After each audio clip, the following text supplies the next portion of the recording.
Just got bent over by a team half their age who ain't won nothing in their entire franchise's history, sitting up here playing like an absolute fraud. That man has authored two of the most embarrassing moments in Phoenix basketball history. Nigga, you got investigated by the FBI.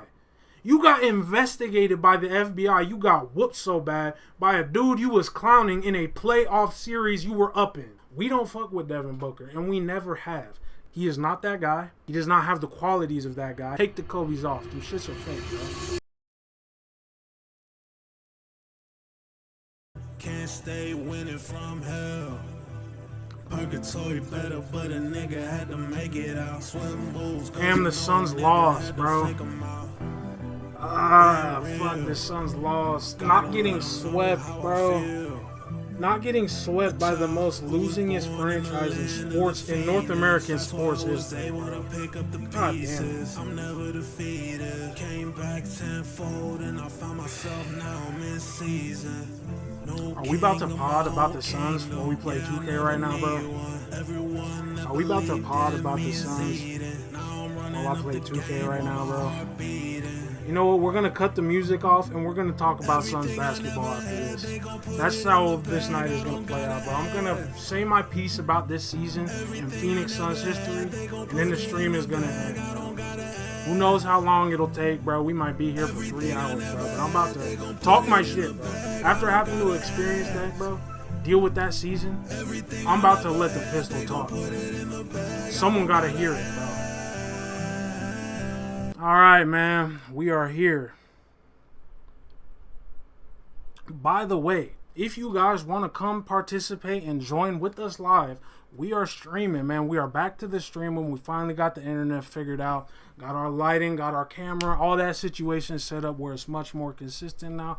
So if you want to come participate, man, we've been having a lot of fun over here, and people been big up, and man, we're almost at 200 subs. We would love to have you come around with us, bro. If you see the live, come stop in and say hi. You ain't gotta stay forever, but just come in, show your name, show your face, show some love, bro, and we gonna show it right back, man. But hey, man, now let's get to the subject at hand. We need to have a talk now that the Phoenix Suns season is officially over. Phoenix Suns just got absolutely dog-walked by the worst team in North American sports history. Literally got swept, bro. First team out of the playoffs. This season as a whole has been one of the most cardiac things to watch ever. And Phoenix Suns basketball in the Devin Booker era has always been extremely cardiac. Niggas either putting up 0 or 40. I've said this the entire time he has been here in the Valley. And I was just watching Specs Media. He's another local YouTuber that makes YouTube content, who lives here in the Valley. I was watching his video and he was talking about the situation. And I have some differences of opinion than him. You know what I'm saying? But at the end of the day, we both care about Phoenix, bro. It all comes from a place of love. Damn, hold on, bro. All right.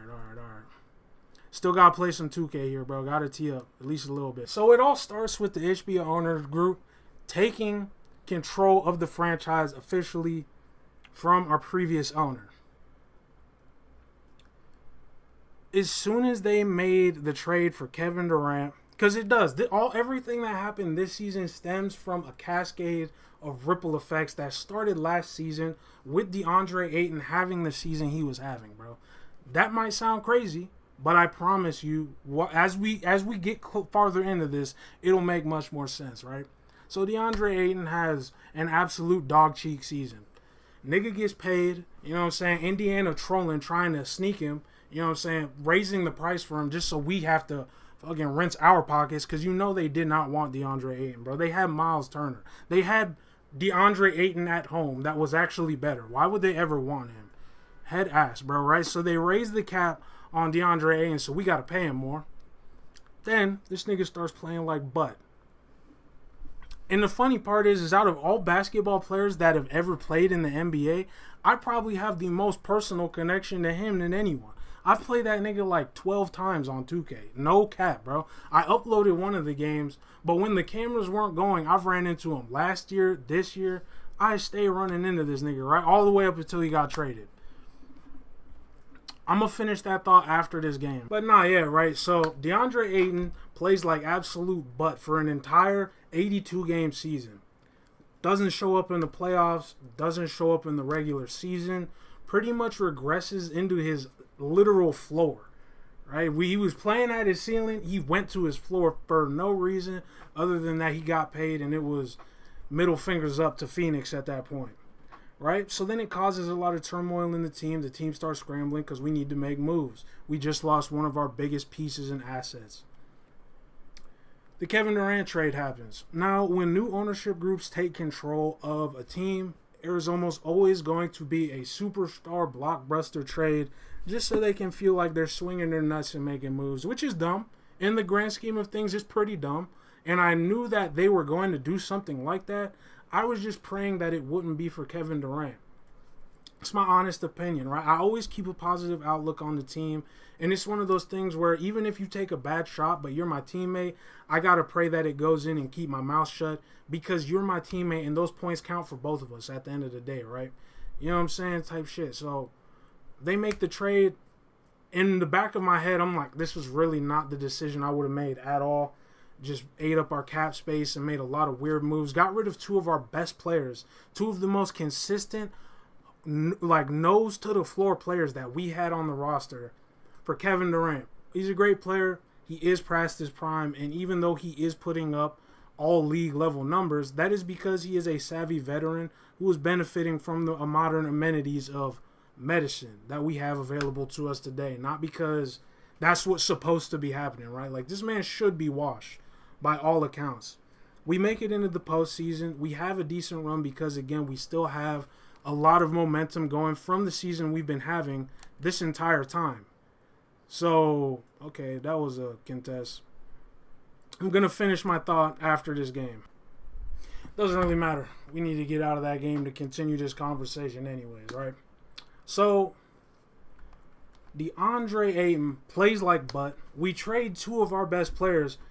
I know I'm super biased, right? But Cam Johnson is my favorite player in the league. Wemby's a close second, but Cam is my guy, right?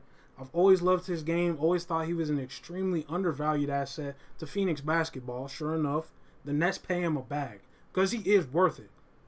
You might not see it every night because he's not on the highlight reels. I'm telling you that nigga is the truth, right? They get rid of Mikal Bridges, the least injury-prone player in the league today. Borderline all-star who is going to be on the floor every single night, playing immaculate defense and giving you solid production offensively. And he activates more on a better team. It's proven at this point, right? We get rid of two of those guys, two of our most crucial assets for Kevin Durant. Is what it is, bro. We make it happen, right? So then, season ends. We make it to the second round against the eventual champion Nuggets. We move on. We move on from that era of Phoenix basketball. Monty Williams out the team, right? All these other players out the team. We essentially completely revamped the roster around Kevin Durant and Devin Booker. All right. So this is another thing that I need to talk about, right? The issue of Devin Booker in Phoenix. And the funny thing is, one of my favorite YouTubers to watch when it comes to basketball content, B-Souls, right? He my dude.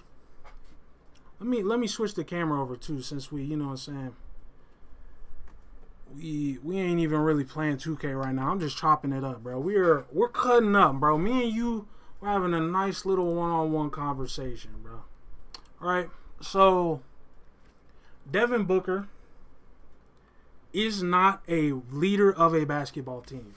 I will stand on business. I will die on that hill. Devin Booker is not going to lead an NBA caliber basketball team to a national NBA title. Period. He is not that guy. He does not have the qualities of that guy. He is not a leader.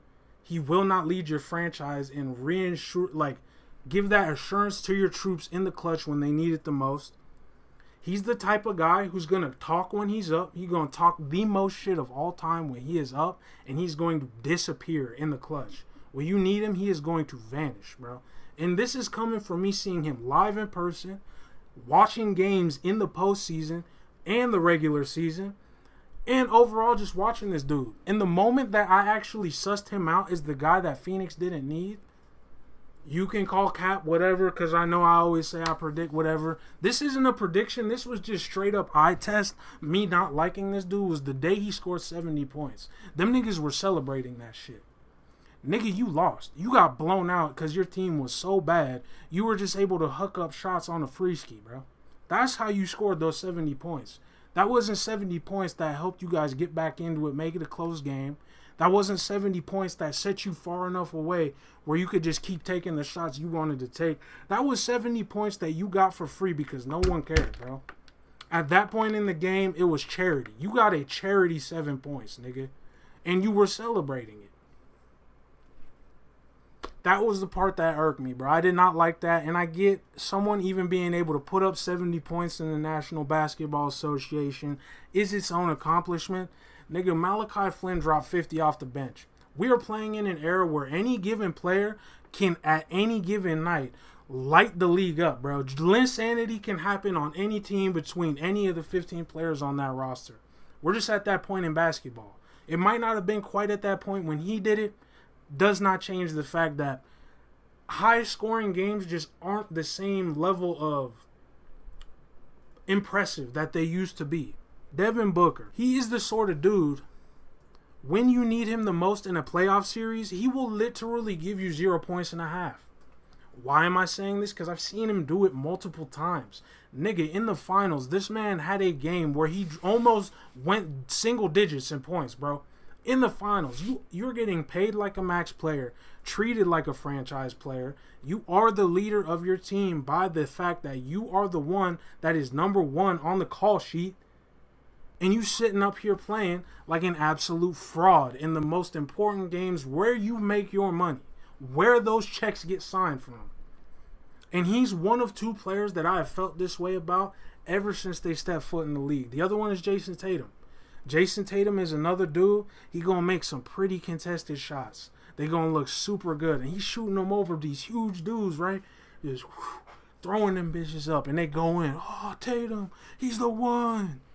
Tatum, another dude that will drop off the face of the planet in the clutch, bro.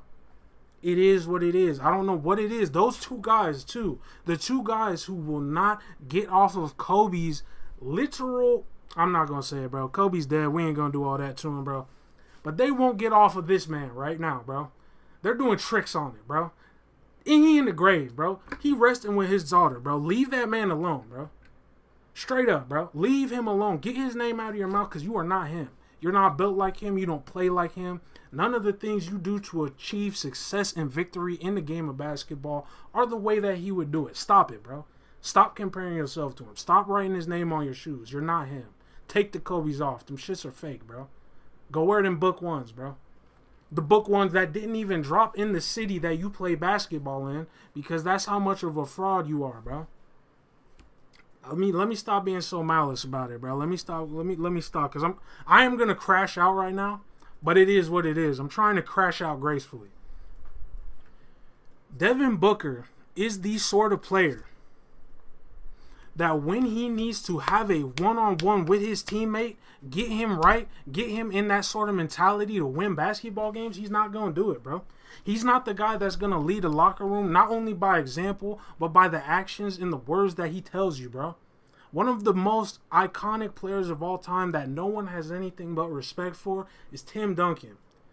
And Tim Duncan is one of the most qualified leaders in basketball history. It might not seem like it because he said 2 words every month, right? But that nigga led with his actions. When the coach told him to do something, he was the first one doing it, the fastest and with the most hustle of anyone. Steph Curry, one of the most qualified leaders in basketball history. When his coach tell him to do something, he doing it with the most hustle of anyone, with the most effort of anyone in the gym, bro. Ask Anthony Edwards, who tried out for that team. Ask anyone that's played with him during his time in Golden State. These are the sorts of dudes that make the cut. It just is what it is. You can't show up thinking you're the guy. You have to show up every day earning your spot as the guy. The problem that I have with Devin Booker as a player, he is half black, half Mexican in a market like Phoenix. This nigga sells jersey because he's a good-looking light skin who takes pretty-looking shots. Let's just keep it honest, bro. He relates to the Mexican community, so these niggas will ride or die with him because Shout out to all my Mexican, you know what I'm saying, Latinx family. I grew up in Phoenix. Y'all my kin, right? I love y'all to death. But damn, y'all will ride for the wrong person sometimes, bro. He is not the one. Stop. Get off of this man. He is not the one. I promise you. I get it. We can't choose our guys, and we just got to make do with the family that we have. That's one of the things I love so much about Latin American culture. But this is one of the times where it is selling us, bro. Basketball is a business. It is not a family. It is a business. This nigga is a bad business decision, period. At this point, he's proven that. At every possible juncture. He is. He's a bad business decision. We do not need him in the city of Phoenix. I have felt this way since before the bubble. I've been saying they need to trade Devin Booker while his trade value is high and continue the rebuild around the young guys that we have that are coming up. Again, I was told I'm crazy, this and that, whoop-de-whoop. They go on their bubble run. They peak with Chris Paul. Everything happens, and then they're out of their rebuild. Out of the rebuild up to a top in the Western Conference overnight, right? They get rid of their seed. DeAndre Ayton starts playing like butt. Devin Booker, since his inception in the NBA, when he got drafted with a lottery pick, has never been him, but he's gotten treated like him because, again, he sells jerseys. At the end of the day, this is a business. Niggas will ride with the man that's going to put money in their wallet, even if he is not the one that's going to win, bro. Not every franchise is worried about winning. Phoenix is one of those franchises. The Sarver ownership group literally incentivized people to not make all-star teams so he wouldn't have to pay them money out of his wallet. That's the sort of owner that we had in Phoenix for upwards of 2 decades, right? I'm putting that picture in your head because it starts with the people at the top and it trickles its way down. So our new ownership group, we don't have enough of a real gauge on them, right, to start making blanket statements about who they are as an ownership group. All I have is my eyes. They made the trade for Kevin Durant, which at the time, I was like, I'm going to refrain from casting judgment, right? I'm not going to cast no judgment on them. Let's just see how this plays out because we need to go into this with a good spirit. As a team, they need the city to back them up and feel like they're being backed up by their home crowd. So I'm going to let it ride, bro. On top of the fact that Devin Booker is not a 1A player, he is not going to be the guy on a championship team to clutch up and lead the team to victory, grip it from the jaws of defeat. He's not that guy. He has never proven that he's that guy. He's never played basketball like he was that guy. And in terms of the Mamba mentality that he emulates so much with his game on the court, he is the antithesis of that mentality and of that philosophy when he approaches the game of basketball. Ask Luka Doncic. Ask Giannis Antetokounmpo. It is what it is, bro. We have the factual evidence. That man has authored 2 of the most embarrassing moments in Phoenix basketball history while he was the dude that was supposed to be leading us to the promised land. That shit happened on his watch. And it don't matter what the rest of the team did because at the end of the day, being a man taking responsibility means the dudes that are under your watch, you are responsible for them. You get the lion's share of the credit. You get the lion's share of the jersey sales. You get the lion's share of the salary cap. Then you get the lion's share when everyone is falling apart in the postseason, authoring one of the worst blowouts in playoff history. Does that mean it was completely his fault? No. I have my takes about DeAndre Ayton, but he's not here no more. We don't got to deal with him. He isn't the reason we just got swept by Anthony Edwards and Karl Anthony Towns in the first round of the playoffs in 2024. Chris Paul and his salary cap. This was another move that I didn't like. They paid this man max money when he was literally playing on half of a kneecap. I don't know why they did it, but they did it, so we just have to ride. Another thing where I'm like, again, we just made it to the finals. Niggas are going to get paid right now. It was one of those unfortunate situations which led us to having to offload his salary. Gives us Bradley Beal. Now, one thing I always did like about the Bradley Beal trade, and I always said this even amongst the people that were talking to me, just like when we were not on no YouTube, no Twitter space, none of that, just talking about the game of basketball, I said, I don't know how I feel about the Bradley Beal trade because he is a clone of Devin Booker, but he wants to be here. His contract has a clause where he gets to choose where he plays basketball, and he chose to be here playing in the Valley of the Sun. That is one thing I like. If he wants to be here and he wants to be playing basketball, that's the first step to success. preparing yourself mentally to come in and put in the work that's necessary to carry a team to the promised land. And he came in here with the mentality for that. Physically, did he hold up? No. That was something that we couldn't expect. But honestly, with the way that the Suns franchise has had its luck, it was bound to be somebody. But this season, unfortunately, it was one of the most important people on our roster. Happens. Comes back, starts to find his flow, starts to find his way in the offense after he's had some time to get right. He starts playing better basketball. I assumed that was going to be the case. He wasn't the one that I was betting our entire season on. It was Kevin Durant and Devin Booker. And to be fair, they put up solid Kevin Durant and Devin Booker numbers in the regular season. This is another reason that I need to talk about Devin Booker and the way he plays the game of basketball. This nigga is not capable of prioritizing winning over his statistics. I'm going to say that one more time. Not once in his whole damn career has this nigga ever prioritized winning the game of basketball over the stat line he will end the game with. And half the time the stat line is clapped anyways because this nigga folds up, bro. Every single time I go to a Suns game live, I am literally 25 rows back from this man in the flesh watching him play basketball. So I'm not saying this as some dude who doesn't watch Phoenix basketball. Every time this nigga takes a shot, there is 3 other people that have a look that isn't contested. Or if it is contested, it's on a much higher shot percentage. I get this is his shot selection. I get this has always been how he's played the game of basketball. At the end of the day, shooting contested step backs, contested fades, contested post fades, all that shit blows up in the playoffs. When defenders are keying in on you, when people are able to scheme for you defensively for an entire series, and it's not just a matchup where they're going and throwing some random dude on you, you are going to have to take better shots on higher efficiency. He has never done that. Some nights he'll get away with his little D-Book show and he'll put up his points. Devin Booker's the truth.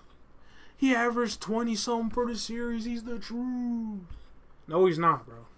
Respectfully, no, he's not. No, he never has been. Kevin Durant, I don't even know how much of this I can blame on him. We knew he wasn't a leader. When he showed up here, we knew this wasn't his team.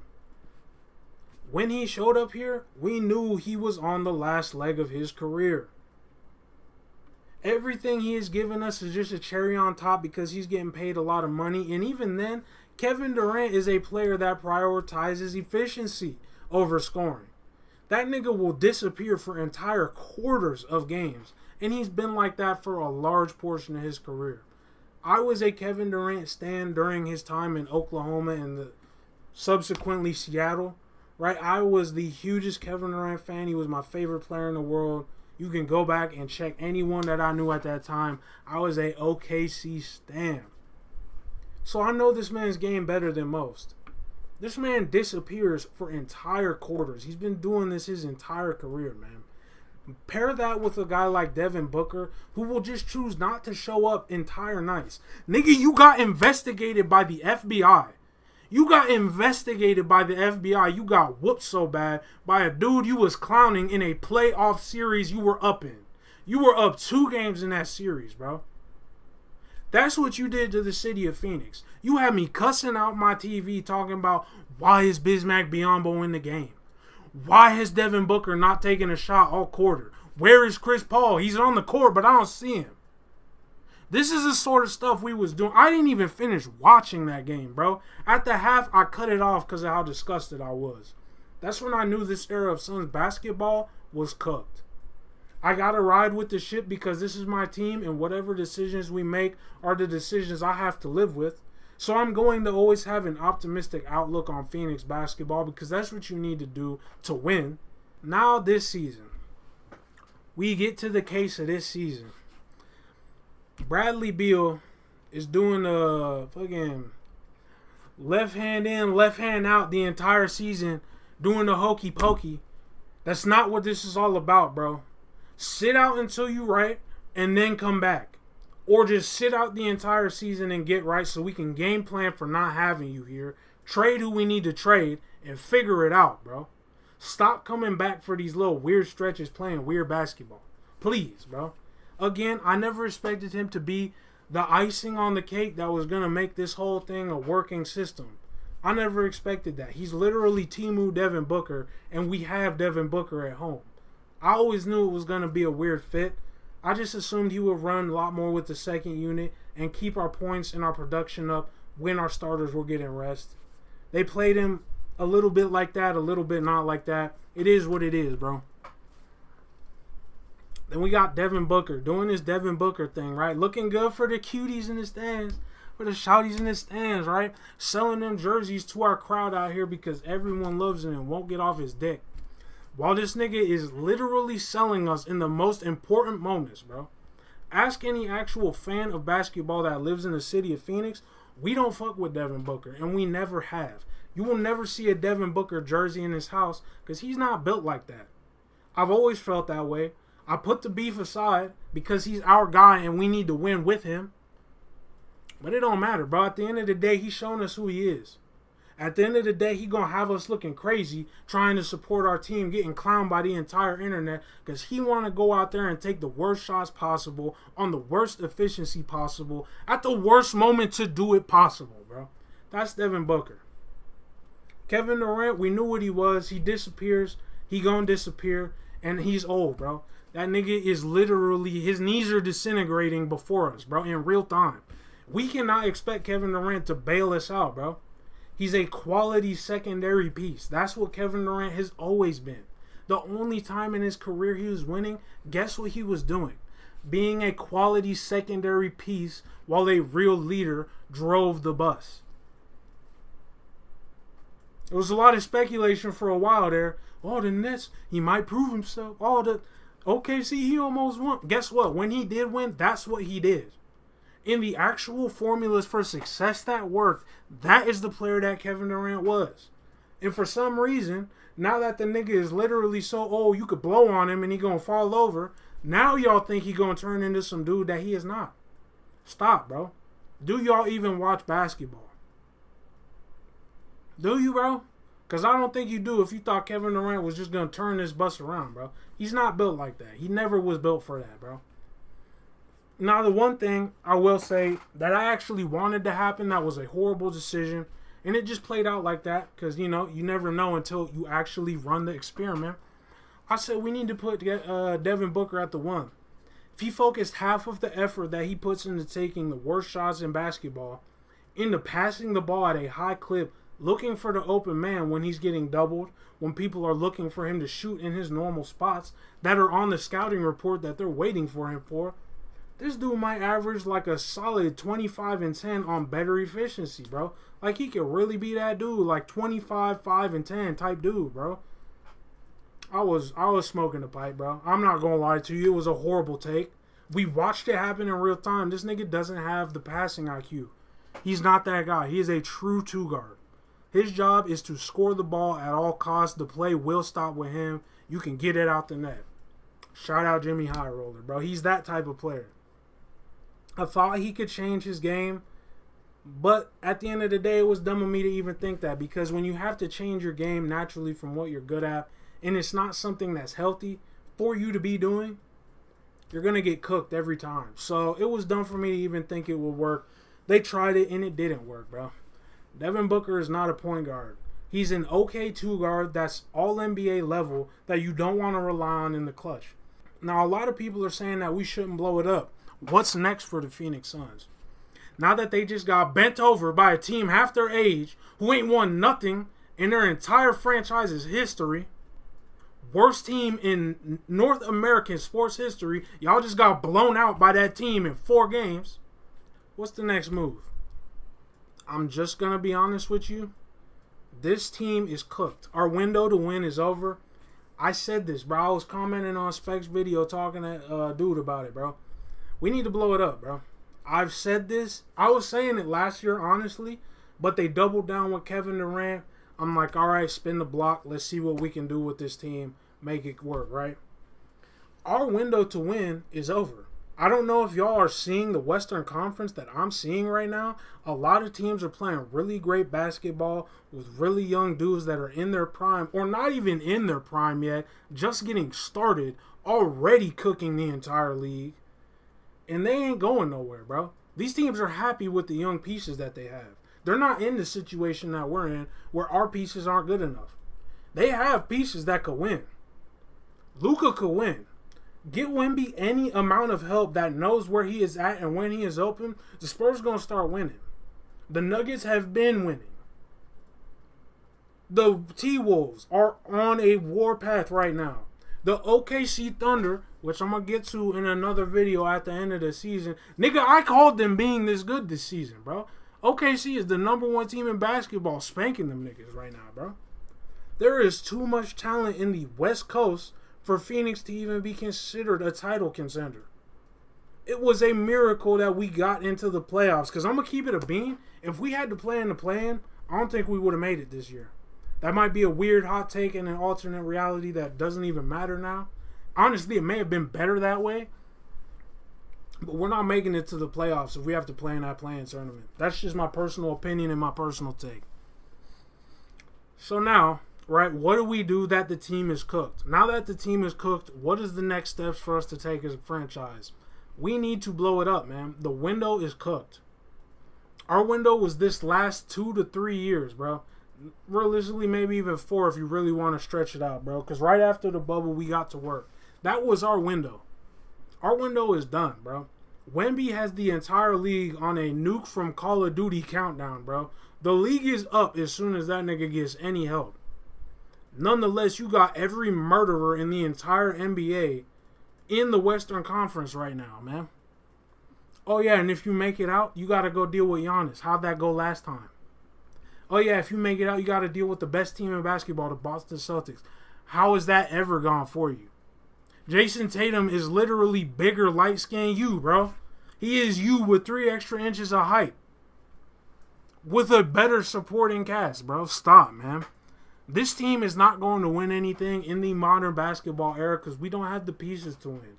And we don't have the assets to move around to get the pieces to win. That's just what it is, man. I know we don't want to talk like that as basketball fans here in the Valley. It will be delusional to think anything else at this point. You trade Devin Booker while his trade value is as high as it's going to be. Rinse any team that was willing to take him for as many assets as possible. Trade for draft picks, right? Trade for young dudes that are maybe could be talented someday, but not taking up crazy cap space. And let the team rebuild naturally through this next ownership group and fully phase out all of that Sarver energy, bro. We don't need anyone that was involved with that regime here in the Valley no more, bro. Because it's bad energy.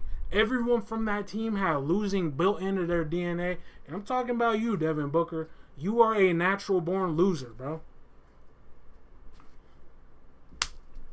It is what it is, bro. It is what it is. Y'all might be wondering why I put so much emphasis on Devin Booker. But I do think that in these sorts of situations, when the root is bad, the tree is not gonna bloom right, bro. It's not gonna grow right. The leader of your team is the core. That is the heart of your franchise. The heart of our franchise is inherently corrupted. This nigga is not a leader. Y'all are putting him in a position he is not meant to be. That man will have the best seasons of his career. Mark my words. Come back to this video.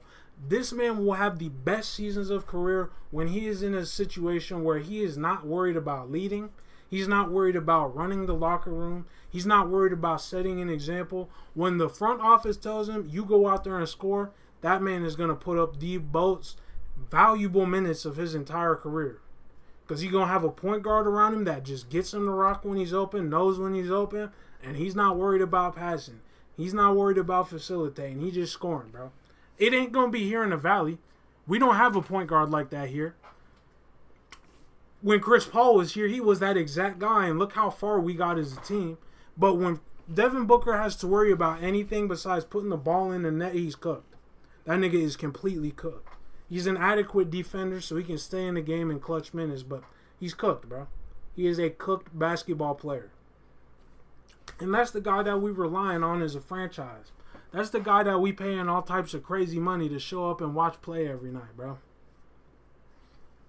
I think the best situation to summarize my experience being a Suns fan in the Devin Booker era, I went to a game last year. I think it was even the year before that, potentially. No, I think it was. I think it was last year. They were playing the Houston Rockets. It was an early season matchup. Eric Gordon, Jalen Green, Sengun before he started popping. And we had Booker and a bunch of other guys that were out, but we were playing, right? For some reason, this bum-ass Rockets team, like the worst team in basketball, was hanging in with the Suns. And I couldn't put a finger on what was going on, right? They were getting a lot of free throws. Like, the refs were intentionally selling them. So there was a lot of that, too. But I remember, with the final possession, Devin Booker had the chance to win the game. And this nigga missed the game winner on the Rockets, bro. Everyone left that arena deflated. Every Suns fan in that arena left pissed. And that really does sum up Devin Booker as a franchise, bro. As the guy who's supposed to lead our franchise, that sums him up perfectly. You lose to teams like the Rockets when you're one of the best teams on paper in basketball because you make all of the little mistakes leading up to the minutes that matter the most, that allow them to stay in the game and have one foot in at all times. And then when it matters, you're not ready for them because you weren't getting ready for them in the first place. That is the Devin Booker era of basketball in Phoenix. That's what it's come down to every time. You make the little mistakes, right? It won't matter. We'll just outscore them. Post fade. Go buy the jersey. Doesn't matter. We just let that man get open and we're not making the right rotation on defense, so they're capitalizing every time. Doesn't matter. Go buy the jersey. Oh, I just missed like 13 shots straight because I don't know what the fuck I'm doing and I can't just pass when I'm not open. Go buy the jersey. Stop, bro. It's over with. This era of Suns basketball is over with. We need to move on from Devin Booker. Get rid of Kevin Durant while he still has some trade value, or let him play his last years out here, bro. And just call it what it is. Let him play with some trash rosters because he ain't winning nowhere unless he takes a crazy pay cut. Let him finish out his career and ride off into the sunset. Get rid of all these niggas that are decent pieces so we can get bums on the squad and let us rebuild naturally. It's either you do that or you trade just enough assets to get a decently high-seeded first-round pick so you can make a play for getting Bronny so we can get Bron out here and spin the block one last time. Those are your two options for us as a franchise. You either make a play for Bronny so we got the GOAT out here for one time, you know what I'm saying, the king. He ain't really the GOAT, but I'm gassing him up. We get the best player of this generation right now, get him out here. Then we have a real legitimate shot of winning. It might be like some old-ass Avengers like the Team USA going to be next year, but it's still a good team. It's still a good team, right? Then we can make decent moves. We have an actual facilitator that knows how to find our pieces, who can come out here and play defense with his kid who going to come out here, bro. You do that or you blow the team up. That's the only path forward for Phoenix. Because what we have right now doesn't work. In the current state of West Coast basketball, what we have right now does not work, and we won't be making it to the finals. That's just what it is, bro. There's too much young talent in the league, and there's too many guys who are coming in here that are ready to take over, bro. It is what it is, bro. It is what it is. If y'all enjoyed the video, leave a like and subscribe, man. We're almost at 200 subscribers, man. Y'all have been going crazy with the support this last week, especially. We've been doing a lot more live streams. If you want to come, check up on the channel, bro. Come in, pop in, say what's up. We love having you guys out, man. And if you want to check out any of the music, it's right here on the channel, man. You can literally just click on the channel link and it's all bangers, bro. Apple, Spotify Music, wherever you get your music from. You can Google me, bro. Google Mugen Sharp. It'll all come up, man. But hey, man, I'm going to catch you on the next one. Thank you for letting me crash out peacefully. I'm going to catch you on next season. After we get our last little prediction video out, man. I'm going to see you on the next video, man. Let's get it.